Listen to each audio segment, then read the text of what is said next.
Sekarang barulah aku mengerti. Rasulullah menuntunku menemuimu bukan agar kau mengajariku tentang keesaan Tuhan, tapi karena kau merupakan teka-teki yang menghalanginya. Aku berhasil menyingkap misterimu dan kini bisa kujawab semua kebohonganmu. Sebelum Balkis menjadi seorang ratu, ada seorang bangsawan muda yang tergila-gila padanya. Wanita itu benar-benar telah menawan hatinya, dan setiap detik pikirannya tak pernah absen dari khayalan tentang Balkis. Siang hari dia termimpi-mimpi, malam hari jiwanya tak tenang membayangkan rupa Balkis yang elok melalui mata hatinya. Wanita-wanita di istana ayah Balkis bagaikan taburan bintang di surga, kecantikan Balkis bahkan lebih redup dari bintang, karena keelokan Balkis bagai memandikan dunia dalam cahayanya. Musuh-musuh sang raja juga sepakat soal yang satu ini. Tak hanya cantik di luar, kualitas dalamnya pun demikian, tingkah lakunya mulia, sikapnya bersahaja, baik hati, dan berbudi luhur. Makin hari sejak pemuda bangsawan itu mengenal Balkis, demam cintanya jadi makin kentara. Makin hari wajahnya makin pucat dan tubuhnya makin lemah, sementara keinginan hatinya tak tersalurkan tumbuh makin dahsyat selama objeknya tak ada.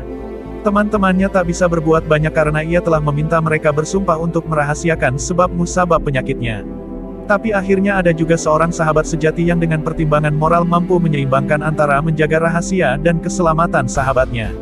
Sang sahabat langsung membocorkan rahasia itu ke putri sang raja sendiri. Jadilah Balkis memanggil si pemuda demam cinta itu ke hadapannya, dan berkata langsung ke pokok masalah. Balkis berkata, "Tahukah kau berapa banyak lelaki yang telah menyatakan cintanya padaku? Mereka semua sudah kuuji, dan semuanya memang tulus menginginkanku. Tapi sekali ini, setidaknya selamatkanlah nyawamu. Jangan keras kepala begitu, tanggalkanlah cintamu." Si bangsawan muda menjawab, "Berkatalah sesukamu, bagaimanapun aku tetap budakmu." Balkis berkata, "Satu budak lagi buatku. Aku tak butuh pengabdian orang yang pelin-pelan, pembangkang, dan dengan bodohnya mengaku-aku apa yang tidak ia pahami. Tolonglah, jangan keras kepala." Si pemuda menjawab, "Aku tak bisa berbuat lain selain bertahan. Pilihan ini bukan milikku, pun seandainya diberi pilihan, tetap aku akan memilihmu. Mintalah keinginanmu, ujilah aku sesukamu, niscaya akan kau temukan kesungguhan cintaku." Balkis mengusirnya, dan selama berminggu-minggu dia tidak menghubungi. Tapi akhirnya pada suatu hari Balkis mengutus seorang gadis berbaju rombeng dan cemong dengan jelaga hitam. Gadis itu membawa pesan berisi tulisan tangan Balkis, lengkap dengan cap kerajaan. "Jika memang tulus cintamu padaku, bawalah gadis ini ke ranjangmu, karena jika kau memang mencintaiku, maka dia juga akan mencintaimu." Si bangsawan muda menjadi marah sekali dan berkata, "Bagaimana mungkin aku mengawini gadis ini? Balkis tak mungkin serius menyuruhku demikian. Ini gila, ini pasti ujiannya bagiku. Dia menyuruhku mengawini gadis ini untuk membuktikan bahwa aku tak sungguh-sungguh mencintainya lantaran tak sanggup menahan diri terhadap gadis lain. Tapi yang begini mana mungkin disebut ujian. Gadis ini begitu menjijikkan, melarat, dan kotor." Ketika ia mengusir si gadis, tiba-tiba saja muncul dua prajurit menelikung lengannya. Sementara itu, si gadis menyeka kotoran dari wajahnya dan menampilkan sosok aslinya yang tak lain adalah Balkis sendiri. Seketika itu juga si bangsawan menyesali apa yang telah ia katakan. Balkis berkata, "Melalui ujian ini telah kuungkapkan watak aslimu. Jika kau memang mencintaiku demi aku, mestinya kau patuhi pesanku. Tapi kau mencintaiku demi dirimu sendiri dan karenanya tak mampu mengenaliku dalam bentuk lain selain dari imajinasimu sendiri. Kesombongan dan keangkuhan akalmu telah begitu membutakanmu. Hei iblis, kau telah mencampakkan rantai kepatuhan dan menyebut penolakanmu sebagai kepatuhan. Telah pula kau tanggalkan cintamu dan masih berani menyebut hal itu sebagai cinta. Kau mengolok-olok dan menyalahgunakan arti sesungguhnya dari keesaannya. Kau menyebut dirimu bertauhid, tapi menempatkan diri sebagai sekutunya. Kau sebut dirimu sebagai instrumen kemurkaannya, seolah kau tak tergantikan baginya. Kau membungkus diri dalam potongan-potongan kebenaran untuk menutupi kebenaran yang lebih besar. Ketahuilah bahwasanya Tuhan jauh lebih kuat dari yang kau bayangkan.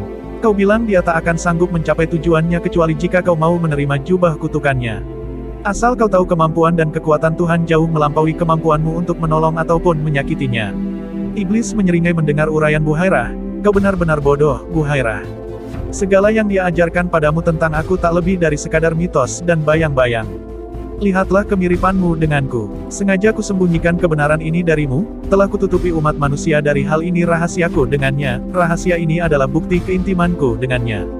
Aku diciptakan sebelum Adam, kataku, tapi aku tidak maksudkan ini sebagai, aku lebih hebat atau lebih tinggi darinya. Seandainya saja kau tahu, mari, biar kuungkapkan rahasia kami padamu. Dia menciptakan manusia sebagai cerminanku.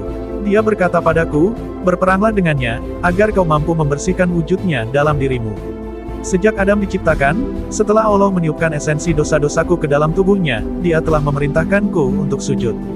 Dia perintahkan demikian agar aku tak harus melihat yang sebenarnya, bahwa manusia sesungguhnya adalah sifat jahatku sendiri, yang dibentuk dari tulang rusuk keangkuhanku. Aku tidak sujud, tapi memandang tajam ke arah Adam, merasa ngeri melihat dosa-dosaku sendiri yang diabadikan di dalamnya. Kalau saja aku bersedia sujud, aku pasti aman dan tetap terhijabi. Tapi tidak, aku justru menghunus pedang melawan kalian, manusia. Dia telah membuat semua dosaku mewujud di dalam diri manusia. Seluruh penciptaan adalah ujiannya bagiku. Bukan aku yang harus diatasi oleh manusia, justru manusia yang harus bisa kuatasi. Kalian adalah musuhku. Kalianlah abu dari apiku. Allah telah menarik kalian keluar, memanifestasikan seluruh kesalahanku dalam abu dan debu. Dan jika bumi sudah berhasil kubersihkan dari kalian semua, akan kuperas darah kalian dari selaput kebencian. Di hari kiamat kelak, saat waktu penangguhanku berakhir, setelah kubasmi kalian semua dari seluruh penjuru jagat, saat aku tersucikan kembali, pada saat itulah dia akan mengembalikan tempatku di sisinya.